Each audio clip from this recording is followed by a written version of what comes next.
बाजार में एक रोड पर मागमा देवी रोज की तरह अपनी छोटी सी टोकरी लेकर मीठे पके हुए अमरूद बेच रही थीं। उनकी दो बेटियां थीं, दोनों ही हीरे की तरह पली बड़ी थीं। बड़ी बेटी नंदनी सिंह देश की सरहद पर फौज में अफसर थीं। छोटी सावित्री सिंह इसी शहर की डिस्ट्रिक्ट मजिस्ट्रेट यानी डीएम थीं। मागमा देवी को अपनी बेटियों पर बहुत नाज था। जब भी कोई पूछता, अम्मा आपकी बेटियां क्या करती हैं, तो उनका सीना गर्व से चौड़ा हो जाता। वह कहती एक देश की रक्षा करती हैं और दूसरी जिले की। लेकिन मागमा देवी आज भी कभी कभी बाजार में अमरूद बेचने बैठ जाती, पर अपनी बेटियों को कभी नहीं बताती। सब कुछ ठीक चल रहा था, तभी एक इंस्पेक्टर जिसका नाम अरुण चौधरी था, अपनी बुलेट मोटरसाइकिल पर वहां आया। उसने बाइक सड़क किनारे रोकी और सीधा मागमा देवी की टोकरी के पास आकर खड़ा हो गया। अरुण ने टोकरी में से एक अमरूद उठाया और बिना कुछ कहे मुंह में डाल लिया। मागमा देवी थोड़ी सकुचाई और बोली, साहब अमरूद मीठे हैं, आप चाहें तो तोल दूं? अरुण चौधरी ने अकड़ते हुए जवाब दिया, हाँ हाँ दे 1 किलो। मागमा देवी ने कांपते हाथों से अमरूद तोलकर पॉलिथीन में दे दिए। अरुण ने पैकेट लिया, फिर से एक अमरूद निकाला और सामने ही काट कर खाने लगा। कुछ देर तक चबाने के बाद उसने मुंह बनाते हुए कहा, ये क्या बेचा है तूने, एकदम बेस्वाद। अमरूद मीठा तो बिल्कुल भी नहीं है। मागमा देवी घबराकर बोली, नहीं साहब, बहुत मीठे हैं, आप चाहें तो दूसरा छक्कर देख लीजिए। लेकिन अरुण चौधरी हंसते हुए बोला, चुप, तेरे अमरूद का एक दाना भी मीठा नहीं। तूने मुझे बेवकूफ बनाया है। और सुन, मैं 1 रुपया भी नहीं दूंगा, समझी? मागमा देवी ने हिम्मत करके हाथ जोड़ते हुए कहा, साहब मेहनत से लाए हैं, कुछ तो पैसे दे दीजिए बस। यही सुनते ही अरुण चौधरी का पारा चढ़ गया। उसने गुस्से में झुककर पूरी टोकरी उठाई और सड़क की दूसरी तरफ जोर से फेंक दी। टोकरी पलट गई और सारे अमरूद सड़क, गाड़ियों और नाली में बिखर गए। मागमा देवी हक्की बक्की रह गईं। उनकी आंखों में आंसू भर आए, होंठ कांपने लगे। उनकी मेहनत और इज्जत दोनों ही सड़क पर कुचली जा रही थी। आसपास भीड़ जमा हो गई थी। लोग तमाशा देख रहे थे, कानाफूसी कर रहे थे, लेकिन किसी की हिम्मत नहीं हुई कि उस वर्दी वाले से कुछ कहे। फिर अरुण चौधरी ने अपनी मूंछों पर ताव दिया, बाइक स्टार्ट की और वहां से ऐसे चला गया जैसे कुछ हुआ ही ना हो। भीड़ में से किसी ने मागमा देवी की मदद नहीं की, लेकिन पास के ही एक घर की छत पर खड़ा एक नौजवान लड़का रोहित ये सब कुछ अपने मोबाइल फोन में रिकॉर्ड कर रहा था। उसका खून खौल रहा था। वह मागमा अम्मा को बचपन से जानता था और उनका बहुत सम्मान करता था। उसने वीडियो रिकॉर्ड करना बंद किया और सोचने लगा कि इस वीडियो का क्या किया जाए। उसे पता था कि मागमा अम्मा की एक बेटी फौज में है। उसने कहीं से उनका नंबर जुगाड़ किया था। उसने तुरंत वह वीडियो नंदनी सिंह के व्हाट्सएप पर भेज दिया और नीचे एक छोटा सा मैसेज लिखा, नंदनी दीदी, देखिए आज बाजार में आपकी मां के साथ क्या हुआ। हजारों किलोमीटर दूर बर्फीली पहाड़ियों के बीच बॉर्डर की एक चौकी पर नंदनी सिंह अपनी राइफल साफ कर रही थी। तभी उसके फोन पर व्हाट्सएप का मैसेज टोन बजा। उसने फोन उठाकर देखा, एक अनजान नंबर से वीडियो आया था। उसने वीडियो प्ले किया। जैसे जैसे वीडियो आगे बढ़ा, नंदनी के चेहरे का रंग बदलता गया। उसकी शांत आंखें गुस्से से लाल हो गईं। जब उसने इंस्पेक्टर अरुण चौधरी को अपनी मां की टोकरी उठाकर फेंकते देखा, तो उसके हाथ कांपने लगे। उसकी मां, जिसने उसे और उसकी बहन को पालने के लिए अपनी पूरी जिंदगी लगा दी, आज सड़क पर बेबस रो रही थी और लोग तमाशा देख रहे थे। उसके अंदर का फौजी जाग उठा। उसका मन किया कि अभी यहां से जाए और उस इंस्पेक्टर की वर्दी नोच ले। उसने अपने दांत भींच लिए, उसकी सांसें तेज हो गई थीं। उसने तुरंत वह वीडियो अपनी छोटी बहन डीएम सावित्री सिंह को फॉरवर्ड किया। वीडियो भेजते ही उसने सावित्री को फोन लगाया। सावित्री उस वक्त अपने ऑफिस में एक जरूरी मीटिंग में थी। उसने अपनी बड़ी बहन का फोन देखा तो मीटिंग रोककर फोन उठाया और पूछा, हाँ दीदी, सब ठीक है, कुछ भी नहीं है, बोली। नंदनी की आवाज में गुस्सा और दर्द साफ झलक रहा था। मैंने तुझे एक वीडियो भेजा है, उसे देख, अभी के अभी देख। सावित्री ने फोन होल्ड पर रखा और व्हाट्सएप खोला। वीडियो देखते ही उसके पैरों के नीचे से जमीन खिसक गई। उसकी मां, उसकी प्यारी मां, सड़क पर बिखरे अमरूद के लिए रो रही थी। एक मामूली इंस्पेक्टर ने उसकी मां की इज्जत को सड़क पर रौंद दिया था। सावित्री की आंखों में भी आंसू आ गए, लेकिन उसने खुद को संभाला। वो एक डीएम थी, उसे भावनाओं में बहने का हक नहीं था। सावित्री ने कांपती आवाज में कहा, दीदी, मैं बर्दाश्त नहीं कर सकती ये सब। ये सुनते ही नंदनी फोन पर गुस्से में बोली, मैं आ रही हूं, छुट्टी लेकर मैं उसको नहीं छोड़ूंगी। सावित्री नरम आवाज में बोली, नहीं दीदी, आपकी जरूरत देश की सरहद पर है। यह मेरा इलाका है, ये लड़ाई मैं लूंगी। मां को इंसाफ मैं दिलाऊंगी, कानून के तरीके से। नंदनी कुछ देर चुप रही। वह अपनी बहन की आवाज में छिपे इरादे को समझ गई थी। बोली, ठीक है, लेकिन उसे ऐसी सजा मिलनी चाहिए कि उसकी रूह कांप जाए। सावित्री ने कहा, आप चिंता मत करो दीदी, अब यह मेरा काम है, और फोन काट दिया। उसने मीटिंग में मौजूद सभी अफसरों से कहा, यह मीटिंग यहीं खत्म होती है, आप सब जा सकते हैं। सावित्री अपनी सरकारी गाड़ी में नहीं, बल्कि एक प्राइवेट गाड़ी में बैठकर अपने पुराने घर की तरफ निकली। रास्ते में उसने अपने डीएम वाले कपड़े बदलकर एक साधारण सा लाल रंग का सलवार सूट पहन लिया। वह अपनी मां के पास एक बेटी बनकर जाना चाहती थी, डीएम बनकर नहीं। जब वह घर पहुंची तो मग्न देवी एक कोने में चुपचाप बैठी थी। उनकी आंखें सूजी हुई थीं। अपनी बेटी को अचानक देखकर वह घबरा गई। सावित्री, तू यहां सब ठीक तो है? सावित्री कुछ नहीं बोली। वह बस अपनी मां के पास गई और उन्हें कसकर गले लगा लिया। मां की गोद में सिर रखकर वह अपने आंसू नहीं रोक पाई। मां, आपने मुझे बताया क्यों नहीं? मागमा देवी ने सिसकते हुए कहा। क्या बताती बेटी, मैं नहीं चाहती थी कि तुम लोगों को कोई परेशानी हो, और वह पुलिस वाला है। छोड़ उसकी बात। आज तू इतने दिनों बाद आई है, आज मैं बहुत खुश हूं। सावित्री ने अपनी मां के आंसू पोंछे और उनका हाथ अपने हाथ में ले लिया और बोला, अब आप गरीब और अकेली नहीं हैं मां। आपकी बेटी इस जिले की मालिक है। मैं वादा करती हूं, जिसने भी आपके साथ ऐसे दुर्व्यवहार किया है, उसे उसकी कीमत चुकानी पड़ेगी। आपकी खोई हुई इज्जत में वापस लाऊंगी। मंदमा देवी ने अपनी बेटी की आंखों में एक अलग ही आत्मविश्वास देखा। वह बस चुपचाप उसे देखती रही।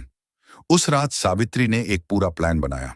वह जानती थी कि अगर वह डीएम बनकर थाने जाएगी तो सारे पुलिस वाले उसके पैरों में गिर जाएंगे और असली गुनहगार कभी सामने नहीं आएगा। उसे उन्हें रंगे हाथों पकड़ना था।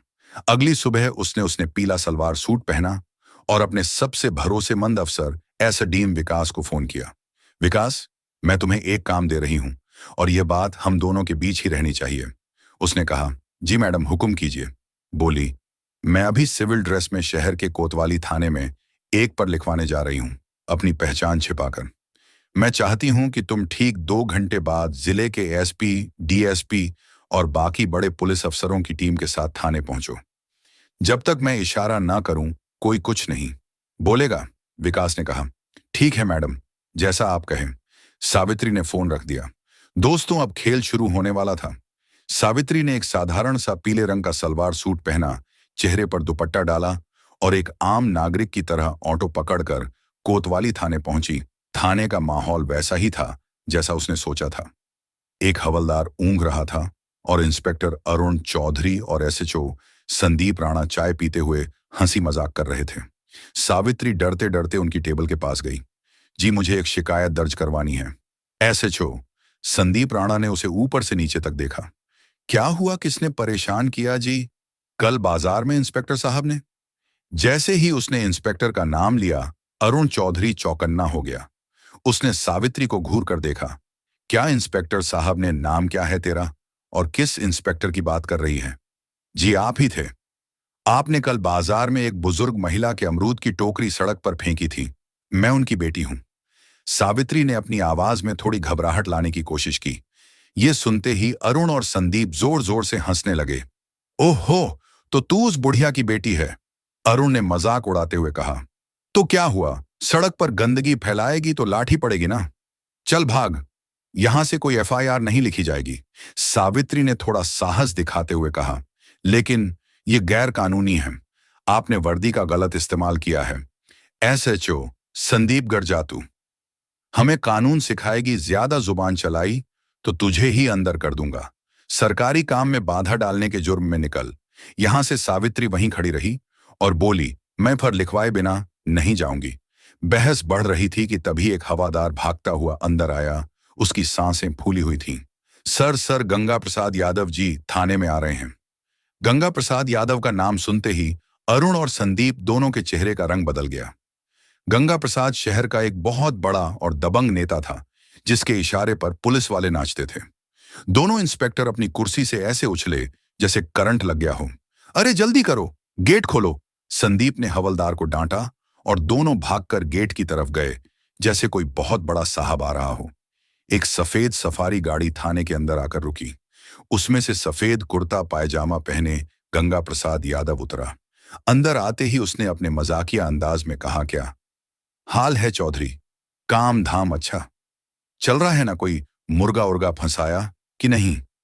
आज अरुण और संदीप हाथ जोड़कर मुस्कुराने लगे। अरे साहब, आपकी कृपा है, आइए बैठिए। लेकिन तभी गंगा प्रसाद की नजर कोने में खड़ी सावित्री स्त्री पर पड़ी। सावित्री को देखते ही उसके चेहरे की हंसी गायब हो गई। उसके माथे पर पसीना आ गया और उसके होश उड़ गए। वह जिस लड़की को एक आम लड़की समझ रहा था, उसे पहचानते ही उसकी सिट्टी पिट्टी गुम हो गई। वह तेजी से आगे बढ़ा और सावित्री के सामने जाकर हाथ जोड़कर खड़ा हो गया। उसका सिर झुका हुआ था। नमस्ते मैडम, आप यहाँ इस वक्त मुझे फोन कर लिया होता, मैं हाजिर हो जाता। उसकी आवाज में हकलाहट साफ थी। इंस्पेक्टर अरुण और एसएचओ संदीप हैरान रह गए। उनकी आंखें फटी की फटी रह गईं। यह हो क्या रहा है? यह तो उस बुढ़िया की बेटी है गंगा प्रसाद जी। इसके सामने हाथ क्यों जोड़े खड़े हैं? जिस गंगा प्रसाद यादव के सामने पूरा झेला झुकता है, वह इस साधारण सी दिखने वाली लड़की के सामने हाथ जोड़े क्यों खड़ा है? ये लड़की है कौन? अरुण ने धीरे से संदीप से पूछा। यह क्या हो रहा है? संदीप ने भी घबराहट में सिर हिला दिया। इससे पहले कि वे कुछ समझ पाते, थाने के बाहर गाड़ियों के रुकने की आवाज आई। एक के बाद एक लाल बत्ती वाली गाड़ियां थाने के सामने आकर रुकी। गाड़ियों से डीएसपी, एसडीएम और जिले के कई बड़े आईएएस एंड आईपीएस अफसर उतरे और तेजी से थाने के अंदर आए।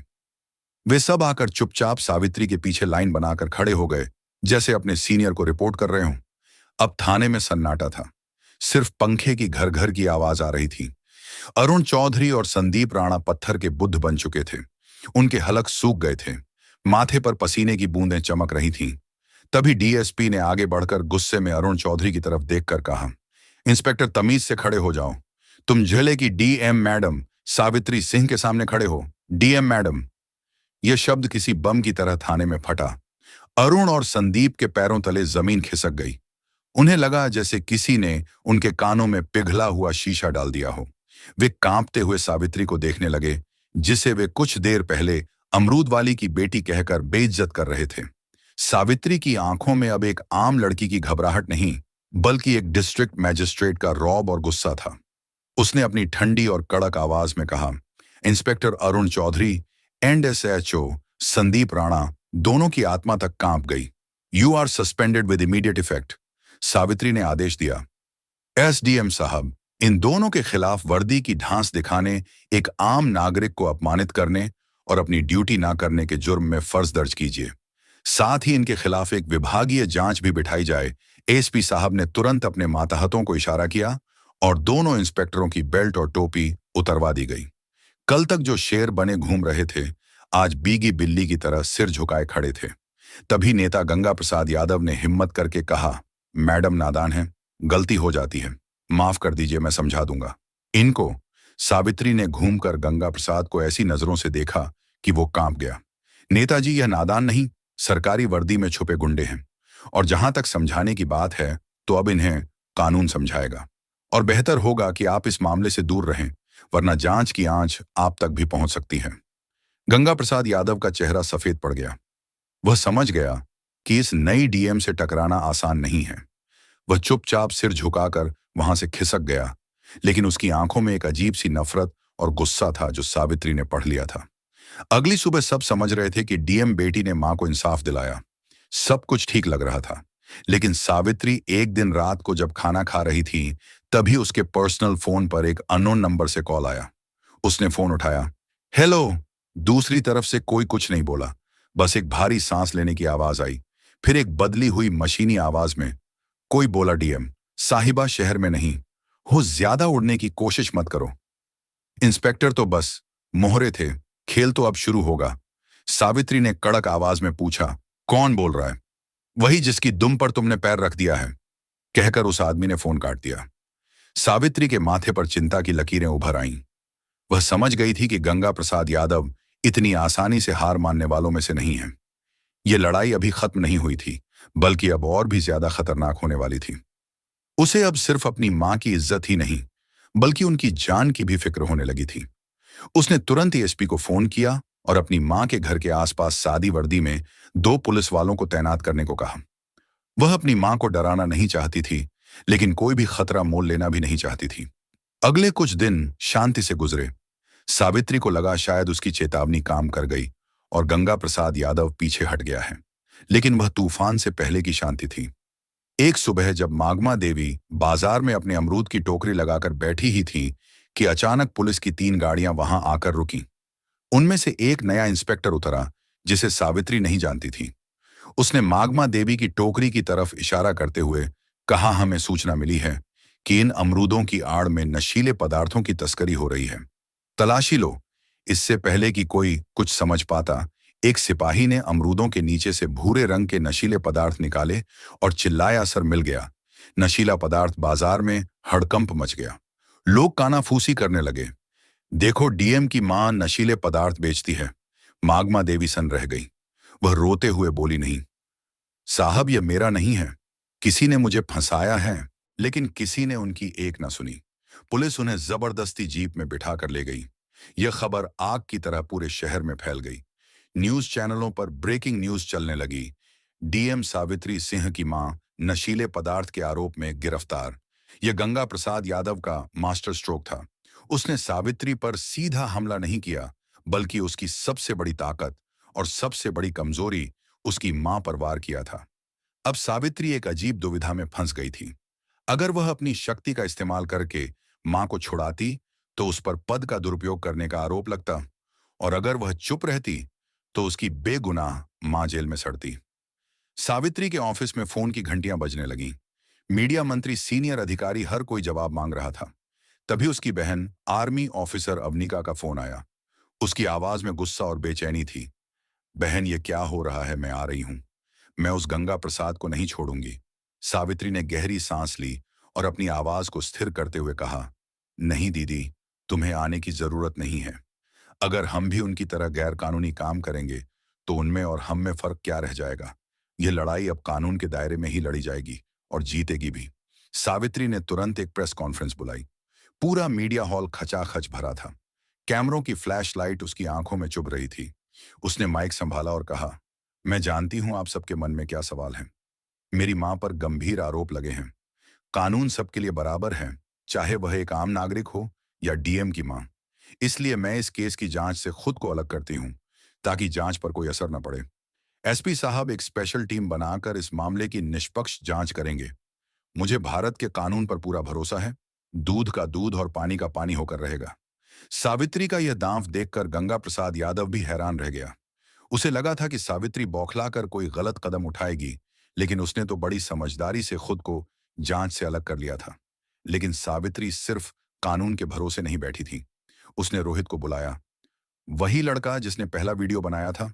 सावित्री ने कहा, रोहित, मुझे तुम्हारी मदद चाहिए। तुम बाजार में रहते हो, वहां की हर हरकत पर तुम्हारी नजर रहती है। पता लगाओ उस दिन मां की टोकरी के पास कौन कौन आया था। कोई भी अजीब हरकत, कोई भी नया चेहरा, मुझे हर छोटी बड़ी जानकारी चाहिए। रोहित अपनी डीएम दीदी की मदद करने के लिए तुरंत तैयार हो गया। उसने बाजार के दूसरे दुकानदारों और अपने दोस्तों से पूछताछ शुरू कर दी। 2 दिन की कड़ी मेहनत के बाद उसे एक सुराग मिला। पास की एक दुकान के बाहर लगे सीसीटीवी कैमरे की फुटेज में एक आदमी मागमा देवी की टोकरी के पास कुछ रखते हुए दिखा था। उसका चेहरा साफ नहीं था, लेकिन वह वही आदमी था जिसे लोगों ने सस्पेंड हुए इंस्पेक्टर अरुण चौधरी के साथ कई बार देखा था। सबूत मिल चुका था। यह सारा खेल गंगा प्रसाद यादव ने अपने पिट्ठू सस्पेंड हुए इंस्पेक्टरों के जरिए रचा था। अब बारी सावित्री की थी। उसने एसपी के साथ मिलकर एक जाल बिछाया। उन्होंने यह झूठी खबर फैलाई कि सीसीटीवी फुटेज में नशीला पदार्थ रखने वाले का चेहरा साफ साफ आ गया है और पुलिस उसे पकड़ने ही वाली है। यह खबर सुनते ही गंगा प्रसाद यादव के कैंप में खलबली मच गई। उसने तुरंत अरुण चौधरी को फोन किया। वह आदमी पकड़ा नहीं जाना चाहिए। उसको कुछ करो, वरना हम सब पकड़े जाएंगे। गंगा प्रसाद को नहीं पता था कि उसका फोन पहले से ही पुलिस के सर्विलांस पर था। अरुण चौधरी और संदीप राणा उस आदमी को ठिकाने लगाने के लिए जैसे ही शहर के बाहर एक सुनसान जगह पर पहुंचे, सावित्री और एसपी ने अपनी पूरी टीम के साथ उन्हें घेर लिया। रंगे हाथों पकड़े जाने पर दोनों ने गंगा प्रसाद यादव के खिलाफ अपना मुंह खोल दिया। अगली सुबह जब गंगा प्रसाद यादव अपने घर पर बैठकर चाय पी रहा था और अपनी जीत का जश्न मनाने की सोच रहा था, तभी दरवाजे पर जोरदार दस्तक हुई। उसने दरवाजा खोला तो सामने डीएम सावित्री सिंह एसपी और भारी पुलिस फोर्स को देखकर उसके होश उड़ गए। वह हकलाते हुए बोला, ये क्या हो रहा है मैडम? सावित्री ने अपनी आंखों में इस्पात जैसी कठोरता ली कहा, खेल खत्म हो गया नेताजी। आपके मोहरे पकड़े जा चुके हैं और उन्होंने आपके सारे राज उगल दिए हैं। आपके पास कोई सबूत नहीं है। गंगा प्रसाद चिल्लाया, आप मुझे हाथ नहीं लगा सकती। एएसपी ने आगे बढ़कर उसके हाथ में अरेस्ट वारंट थमाते हुए कहा, सबलियों, here's the proofread version of your sentences. हमारे पास आपकी फोन रिकॉर्डिंग है जिसमें आप एक गवाह के खिलाफ अभिशब्द बोल रहे थे। अब आप हमारे साथ थाने चलेंगे। गंगा प्रसाद यादव का राजनीतिक साम्राज्य एक ही पल में ढह गया। उसे हथकद्दियां पहनाकर पुलिस जीप में ले जाया गया। उसी शाम मागमा देवी को बाइज्जत बरी कर दिया गया। जब वह जेल से बाहर आई तो सावित्री उन्हें लेने आई थी। माँ बेटी एक दूसरे के गले लगकर रो पड़ी और बोली, अब आपको अमरूद बेचने की जरूरत नहीं है। अगली सुबह मागमा देवी को अपनी गाड़ी में बैठाकर अपनी पोस्टिंग पर लेकर चली गई और दोनों साथ में हंसी खुशी रहने लगे। जब उसकी बड़ी बहन की आर्मी से छुट्टी मिलती तो वह भी आ जाती। तीनों साथ में हंसी खुशी रहते। तो दोस्तों, यह कहानी केवल मनोरंजन और शिक्षा के उद्देश्य से बनाई गई है। इसमें दिखाए गए सभी पात्र, घटनाएं और संवाद काल्पनिक हैं। किसी भी वास्तविक व्यक्ति, संस्था या घटना से इनका कोई संबंध नहीं है। कृपया इसे केवल कहानी के रूप में देखें और इसका आनंद लें। हम किसी की भावनाओं को ठेस पहुंचाना नहीं चाहते। अगर आपको यह कहानी पसंद आई हो तो इसे लाइक करें और ज्यादा से ज्यादा लोगों तक शेयर करें। कमेंट करके बताएं कि आपको सावित्री का कौन सा कदम सबसे अच्छा लगा और हमारे चैनल को सब्सक्राइब करना न भूलें, क्योंकि हम आपके लिए ऐसे ही प्रेरणादायक कहानियां लाते रहेंगे। धन्यवाद।